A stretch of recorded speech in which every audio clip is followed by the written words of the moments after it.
po natin ang PR Head ng Meralco, si Miss Claire Feliciano. Magandang umaga po, Ma'am Claire. Sir George, magandang umaga sa lahat po ng nakasubaybay sa atin ngayong araw. Ayan, salamat po. Ayan. Tama po ba? 35 cents per kilowatt hour ang bawas singil ngayon pong Disyembre? Yes sir, no. So actually 35.57 centavos, so rounded off, nasa 36 centavos kada kilowatt hour ang bawas singil natin sa kuryente ngayon yung buwan ng Disyembre. Wow, maganda po ito. Saan po natin may attribute ang pagbabaang ito?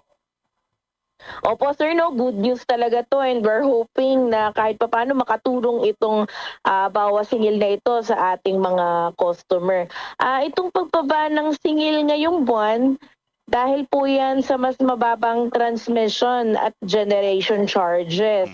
So parehong yung singil ng National Grid Corporation of the Philippines sa Meralco bumaba, and pati yung singil ng ating mga suppliers, particularly yung independent power producer. So that combined, plus of course subsequently bumaba rin yung ating taxes and other charges, nagkaroon tayo ng pangkabuang bawas singil na 36 centavos kada kilowatt hour, na para sa isang typical na customer na kumukonsumo ng 200 kilowatt hours kada buwan, makakakita sila ng tapyas na 71 pesos sa kanilang kabuuang bill this coming December. Uy, maganda yan. 71 pesos, pandagdag din yan sa 500 pesos Noche Buena. Sayang yan, 71 pesos. Pero, Miss Claire, nakikita nyo bang magpapatuloy ang trend, ang pagbaba ng singil ng kuryente, at least paglusong ng 2026?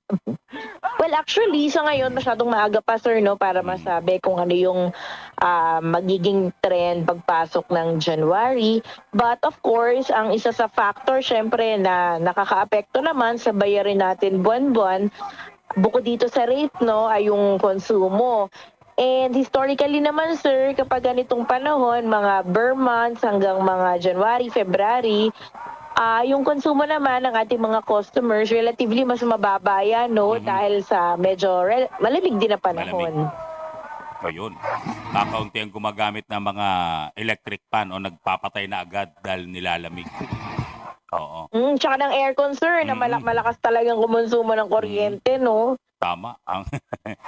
Kaso pag araw talagang mainit eh.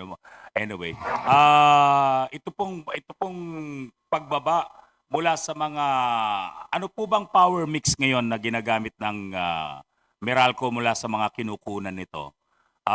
Mas mataas na pa rin po ba ang conventional o dumarami na ang mga renewable? Well, sa ngayon, sir, halo-halo yan, pero pinakamarami pa rin po natin. I think ang isa sa pinakamalaki ay yung nat gas pa din, natural gas. So, bumuburo yan dun sa independent power producers and part of our power supply agreements. And then meron pa tayong mga coal, and may mga ilan-ilan na rin tayo sa renewables. Pero part of our supply nanggagaling pa rin po dun sa pandaigdigan, not pandaigdigan, but yung merkado ng kuryente, no, sa wholesale electricity spot market.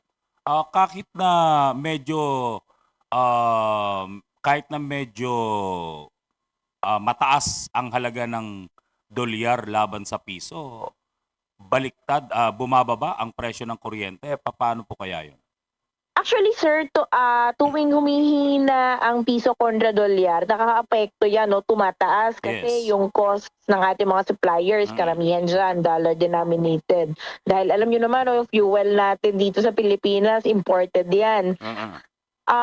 Pero actually, itong nakaraang supply month natin, yung November supply month na naging basehan nitong rates natin ng December, merong konting paglakas ng piso kontra dolyar. Kaya nga ito nga yung main driver kung bakit bumaba yung singil ng independent power producer. So medyo lumakas yung piso kontra dolyar na nakaapekto sa 99% ng costs ng independent power producers.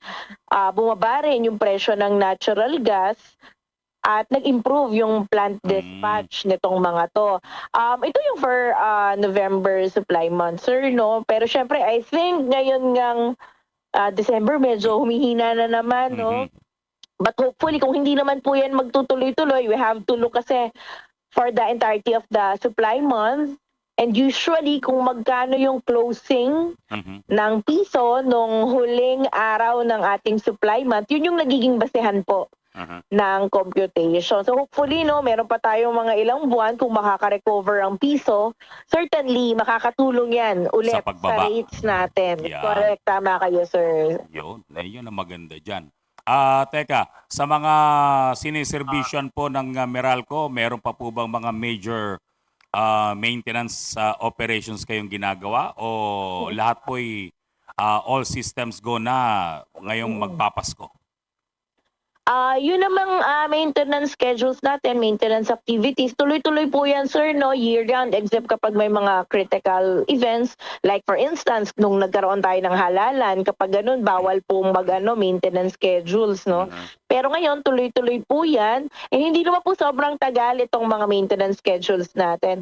It ranges between 30 minutes to pinakamatagal na yung 5 hours, and usually, hindi naman po umabot ng 5 hours, mas maaga than that natatapos na yung activities natin. And these maintenance schedules naman, these are meant para masiguro na yung ating facilities, they are in tip-top condition, and ma-address yung mga problema para hindi maapektuhan ng ating mga customers.